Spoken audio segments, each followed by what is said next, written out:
This is a great day for the country. It's been 31 years since we've done comprehensive tax reform. We have an opportunity now to make America more competitive. At the end, there was not a single Democrat who thought this was a good idea. And so we're going to take this message to the American people also a year from now. Senate Majority Leader Mitch McConnell there early Saturday morning after the Senate did pass President Trump's tax bill. He joins us now. Senator McConnell does join us live now from Kentucky this morning. Thank you for joining us this morning. Senator, congratulations. Is this a done deal, the conference report going to pass? Yeah, we'll be able to get to an agreement in the conference. I'm very optimistic about it, and we think this will make a big difference in getting our economy moving again and providing jobs and opportunity for the American people. One of the big questions is how much it's going to cost. I know you believe that this bill will eventually pay for itself. That is at odds with what the Joint Tax Committee says, and other independent analysts want to show that right now. The Joint Tax Committee says this will be about $1 trillion addition to the deficit. Others say it's even more. Even the Conservative Tax Foundation says it's going to add about $500 billion to the deficit. I know you believe it's going to pay for itself, but what evidence do you have to back that up?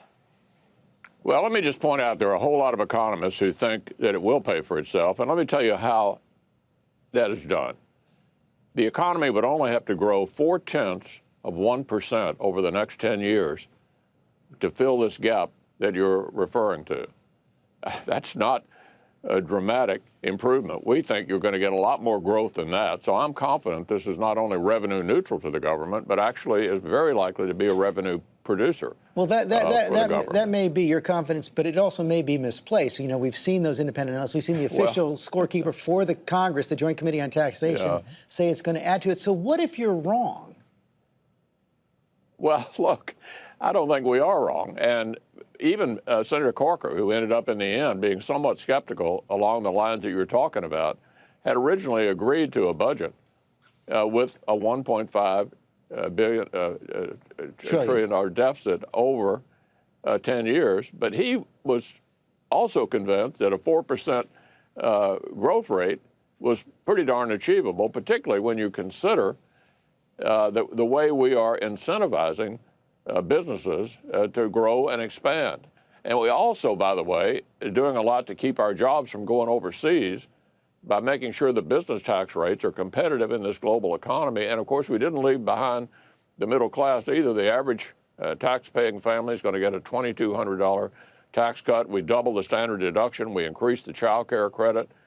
This is very much oriented toward not only middle-class tax relief, but also making sure our jobs are still here and their jobs are in the United States rather than somewhere else. Except, as you know, Senator, many of those individual tax cuts expire after several years.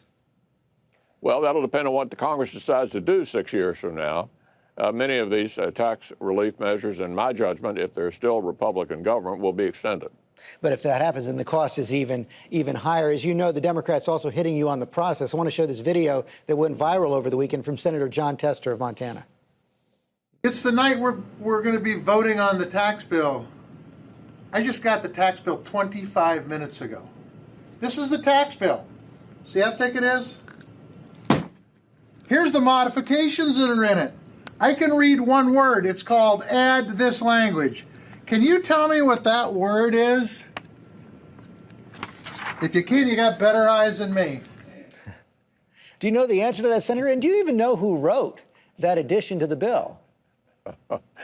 Look, if the Democrats were going to disqualify senators from voting on a bill that had some minor insertions, none of them would have been able to vote on the bill, because this is fairly often the case.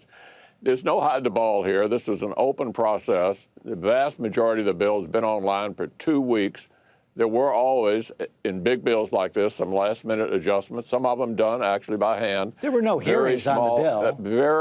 Oh, yeah, there were tons of hearings over and over and over. The Democrats went to them. The Democrats had the opportunity to offer amendments in committee. They had an opportunity to offer amendments on the floor. For example, they were complaining about our repealing the individual mandate in Obamacare in this bill, but none of them offered an amendment to take it out. They had plenty of opportunity. They decided it was important to them politically to oppose this tax measure and take that to the American people. And we're prepared to do that.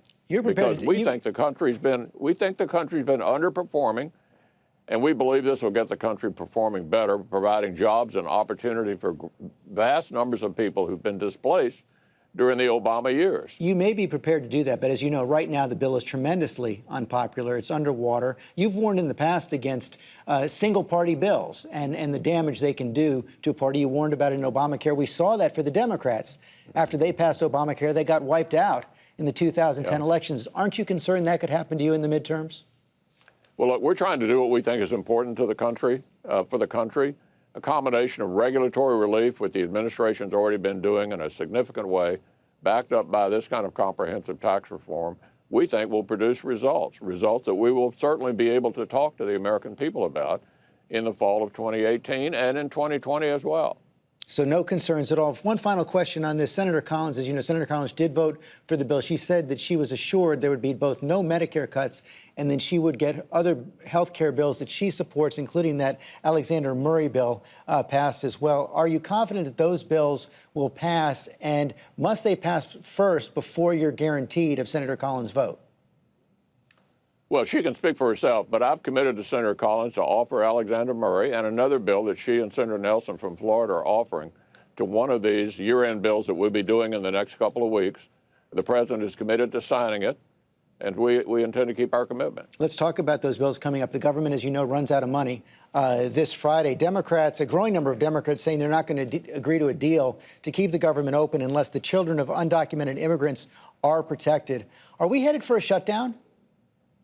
That's a ridiculous position. There is no crisis. The president has given us until March to address the issue of these undocumented children who came into the country, a very legitimate case here, through no choice of their own, and are in a kind of difficult spot. But there's no emergency. The president's given us until March to address it. I don't think the Democrats would be very smart to say they want to shut down the government over a non-emergency that we can address anytime between now and March. That's a very untenable position. We need to fund the military.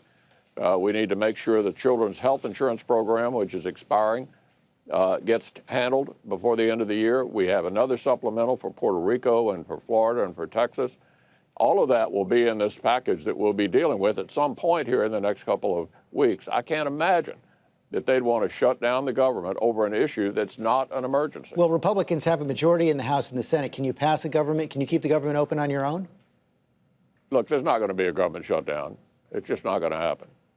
Okay, we'll take it to the bank. Let's see if that happens over the next couple of weeks. I want to switch subjects and talk more now about this plea agreement we saw from Michael Flynn on Friday. You heard Congressman Adam Schiff say that he believes the fact of that deal shows that Mueller has information that will incriminate, at minimum, others in the White House. What's your read of it? Well, look, the Russia investigation in the Senate is being handled by the Senate Intelligence Committee, and there are developments obviously going on through the special counsel's office. You just spent a whole segment talking about them. I'm not sure I have much to add, but from a Senate point of view, we've got so far a bipartisan investigation of what may or may not have happened during the campaign, the Russia investigation handled by Senator Burr and Senator Warner of Virginia, and we look forward to getting their report. Several reports that President Trump has been upset with the Senate investigation, called you and other senators trying to get it ended as quickly as possible, trying to curtail it. Senator Dianne Feinstein, Democratic Senator Dianne Feinstein, said this is inappropriate interference in your investigation. What did the president say to you about this, and how did you respond? Well, I don't think the president said anything to me on this subject that I considered inappropriate. So I have no criticism of the conversations that we may have had about this or other issues. He hasn't said anything to me that I thought was inappropriate. Has he tried and the investigations going forward in the Senate on a bipartisan basis, that's the way I felt we ought to handle this, and I think Senator Burr and Senator Warner are doing just fine. So the president has not tried to curtail this investigation? He has not said anything to me that I think is inappropriate.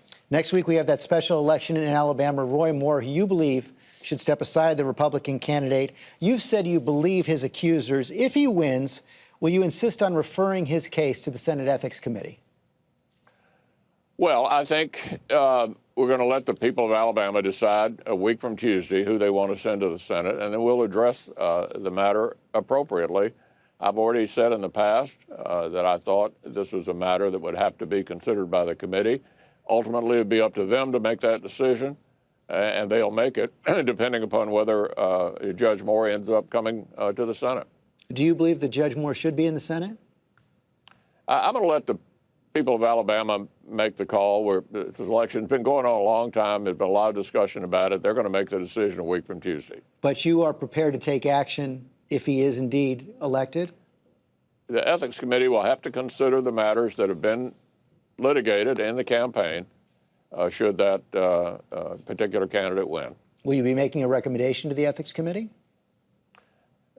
Look, they decide what to go forward. This is a very balanced committee. It's the only committee in the Senate that's an even number of Democrats and Republicans. Neither side can take advantage of the other. In fact, I was chairman of the Ethics Committee 20 some odd years ago when I had to make the recommendation to expel the chairman of the Finance Committee, Senator Packwood, over a case of sexual harassment. So the Senate has been very sensitive to these matters for a long time, and the Ethics Committee will handle this in the regular order way that we do this in the Senate, and I'm confident they'll come up with the right conclusion. You have had a consistent history on this. Final question, then. You said you believe Roy Moore's accusers. What about the president's? At least 10 women have come forward accusing him. Do you believe them, and should that be investigated? Well, my job is to be the majority leader of the Senate, and we have jurisdiction over these matters when there is a senator accused of some wrongdoing. For example, we have two other Ethics Committee cases right now, Senator Franken and Senator Menendez. So we will handle this in the Senate when it comes to senators' alleged behavior. Senator McConnell, thanks for your time this morning. Thank you. Hi, everyone. George Stephanopoulos here. Thanks for checking out the ABC News YouTube channel. If you'd like to get more videos, show highlights, and watch live event coverage, click on the right over here to subscribe to our channel. And don't forget to download the ABC News app for breaking news alerts. Thanks for watching.